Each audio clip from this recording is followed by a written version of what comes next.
I'm Audrey Foster with Nebraska Extension in Custer County, and I'm their summer employee. Today, we have all sorts of fun food preservation activities all lined up for you.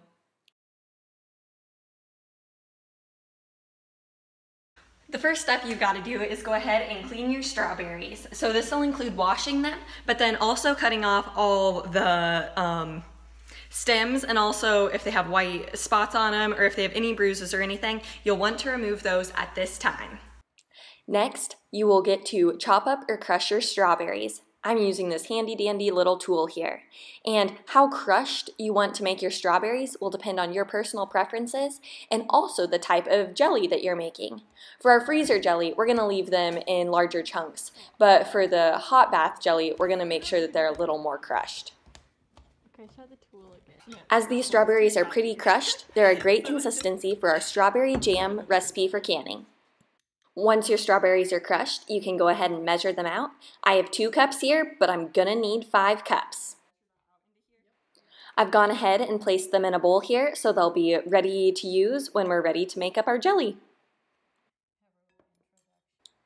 I'm going ahead and measuring out my 4 cups of fresh strawberries for Grandma's strawberry freezer jam.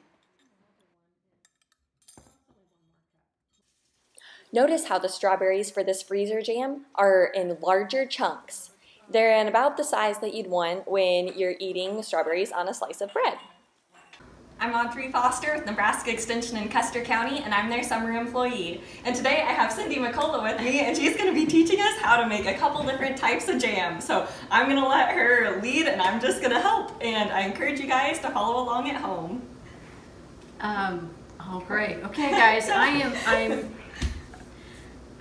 I want you guys to know that making jam is easy. We're going to do 2 kinds that are very easy. The first one is the freezer jam, and you don't have to have anything special to do it. You just need strawberry and sugar and pectin. So it's very easy to make. We're going to do that one, get it started first, and then while it's sitting for about 20 minutes, then we will start the canning strawberry jam. So we're going to do 2 kinds of jam. One is called the strawberry freezer jam, and we'll do that. Start that one first, and then the next one will be the strawberry jam that you can with, so you can keep it longer. So let's see. The first thing I want to show you is a good thing to have everything that you need first. So you need your sugar, you need Sure gel, and this is pectin, and this is what makes your fruit into a jelly.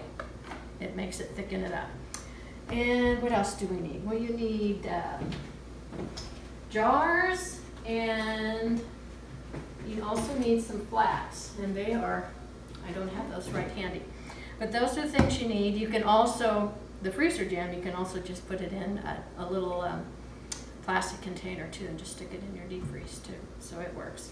Today we're going to use jars. So, okay, now I'll let you go ahead and add the sugar. Okay. We've got the strawberries mashed, and we've got them really chunky. It's kind of, these you don't have to cook. This recipe you don't have to cook, but you can make them whatever size you want.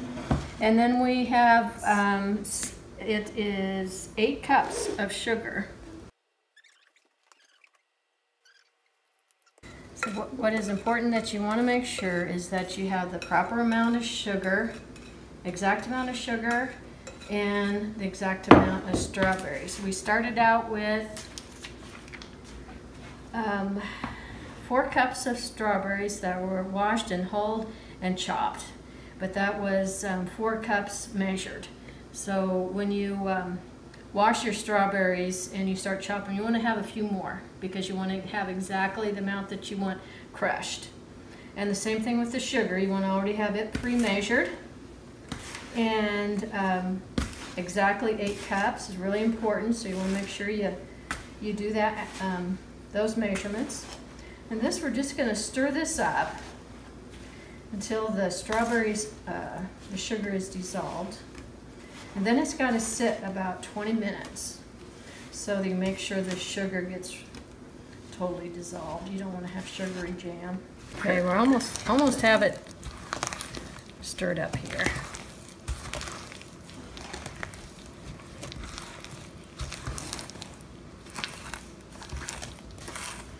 Dissolving. It's getting there. It's a little chunky, I hear.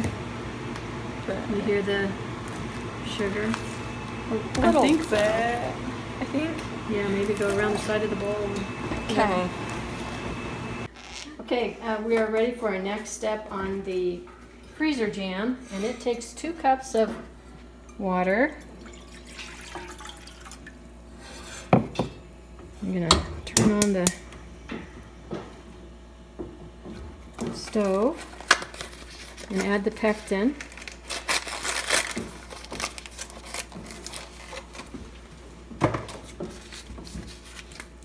And we are going to let this cook until it comes to a boil, and boil for 1 minute. So we can get this all dissolved and get the pectin activated. Okay, so we're just going to stir that and get it dissolved in this 2 cups of water.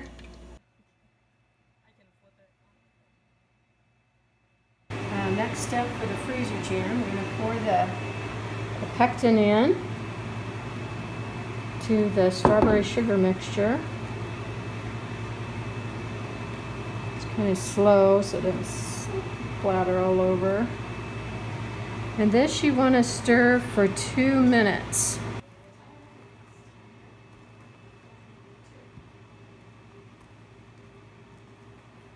Bring the freezer jam. It's starting to gel already. Perfect. I'm just going to give it a really good stir here. It smells really good. Okay, so I'm going to put these in glass jars. You don't have to do that. If you have some freezer containers, you can use whatever size you want to. I think this is actually a cup and a half. I think these are maybe 12-ounce jars. Looks like I could just put a little bit in there, just like that. And I need to wipe that off. Okay, so you're gonna wipe this off and add your ring to it, just like that. Okay, now this is going to sit. It's going to sit for 24 hours before you put it in the deep freeze. And then when you're ready to eat it, you just take it out and put it in the refrigerator and put it on some bread. So.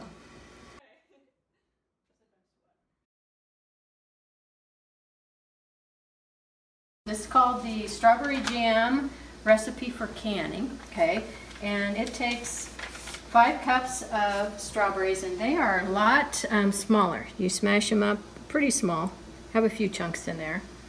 And we're going to add that to our saucepan. So we're going to add the pectin to our, yep, you can go ahead and put that in. We're going to turn our burner on here, and we're just going to add the pectin to the strawberries. And we're going to bring this to a rolling boil. And the rolling boil is a boil that it won't stop. It just keeps going. You don't want to just, you want it to be a continuous boil. Good job. Okay.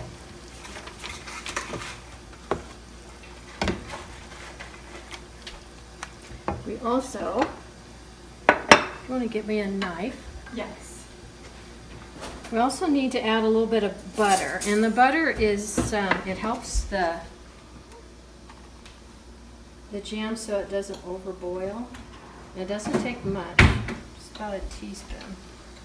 And you just put that in there too, just a little bit. Okay. So we're going to just stir this over a high heat until it comes to a rolling boil. This is what a rolling boil looks like. Turn the vent off so you can hear.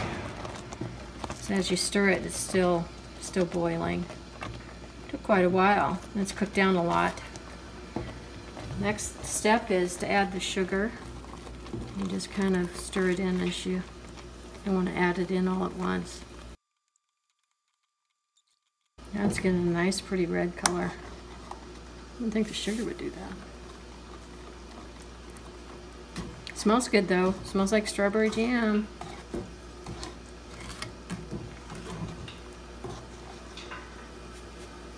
A couple of things you want to remember is to make sure you have your strawberries measured correctly, your sugar measured correctly.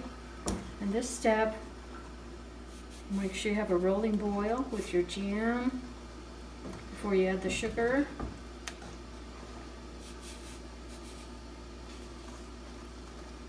And this we're going to cook for a minute.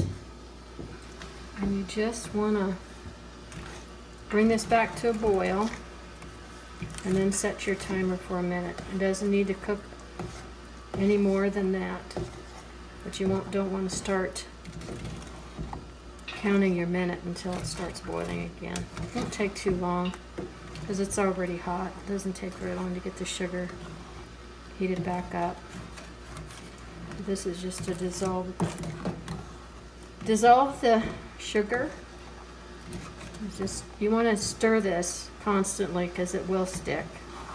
And if you walk away, it could boil over once it starts heating back up again. So something you kind of want to watch it so it doesn't stick or burn your fruit.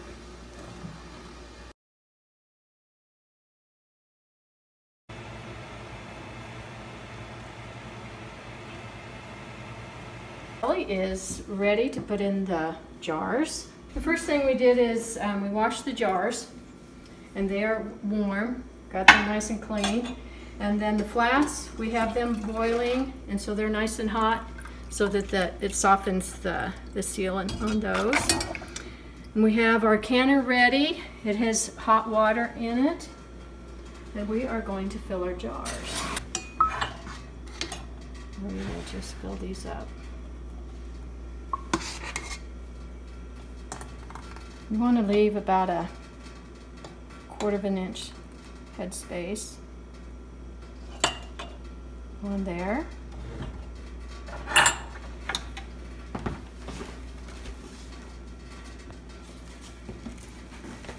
And you also want to go around the jar, make sure that all the jelly's off of the ring. And you're going to put a flat on there, make sure it's just a single flat, and set that like that. Screw them on, nice and tight. Just set them in your jar. Okay. This is a pretty handy little deal. It kind of saves you from getting hot jelly on your hands.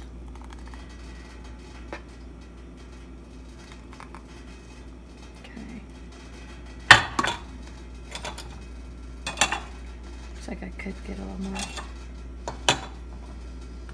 You just need to leave a little bit of headspace because when you can, it's gonna boil a little bit. So that's why you leave a little bit of headspace, what they call that. Okay.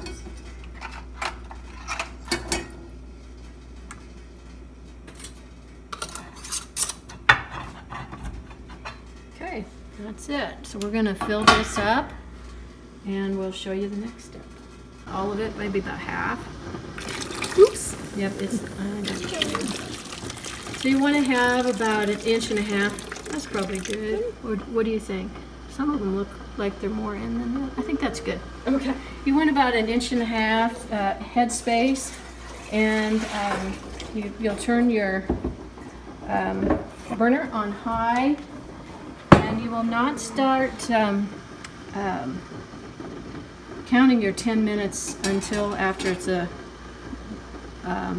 full boil. It has to boil to make sure, and then you let it boil for 10 minutes, and you let it cool down a little bit, and then you can take them out. If they don't gel, don't worry about it. They make really good pancake syrup, or you can take them back out. You can put them back in your jar, in your pot, and you can just add another package of pectin and try it again. Cook it back, boil it for a minute, and then try it again. But that's the other way. If you're really set on jelly and it didn't gel right, that's the thing you can do, is just get you another box of Sure Gel and put it on the stove and heat it back up just like we did, and then put it back in your jars and try it again. So you cannot fail with this. It's good pancake syrup. Hey, even ice cream. Ice cream sundaes, they're good that way too. So, okay, that's it.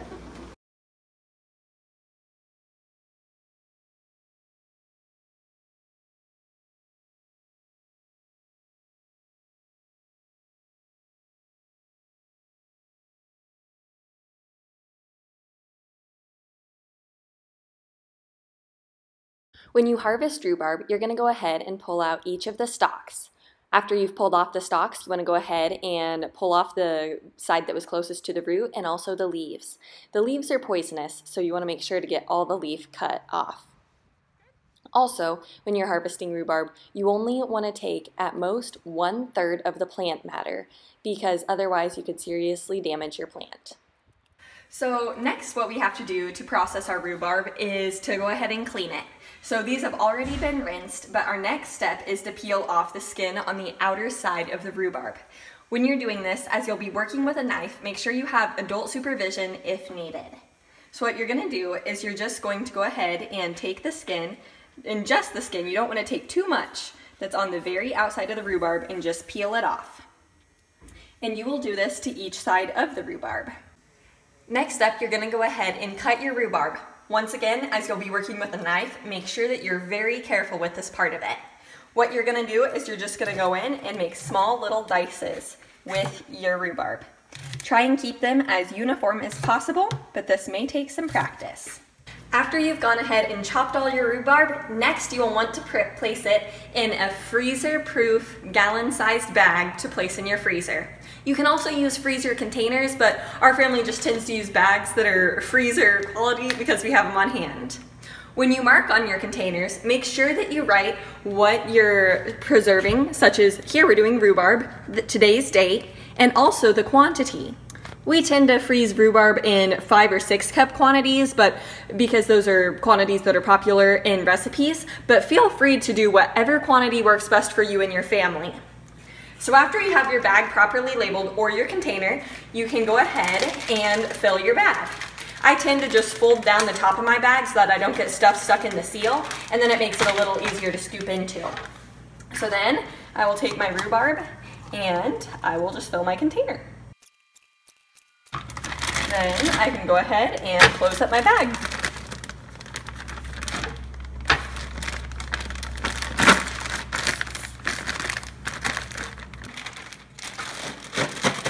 Are you good? Once all your rhubarb is in your bag and you've gone ahead and sealed it, you want to make sure that you put these in your freezer in a manner where the rhubarb is kind of spread out throughout the bag and it's kind of flat. This allows for the rhubarb to not only freeze faster, but also to thaw faster when you go to cook with it.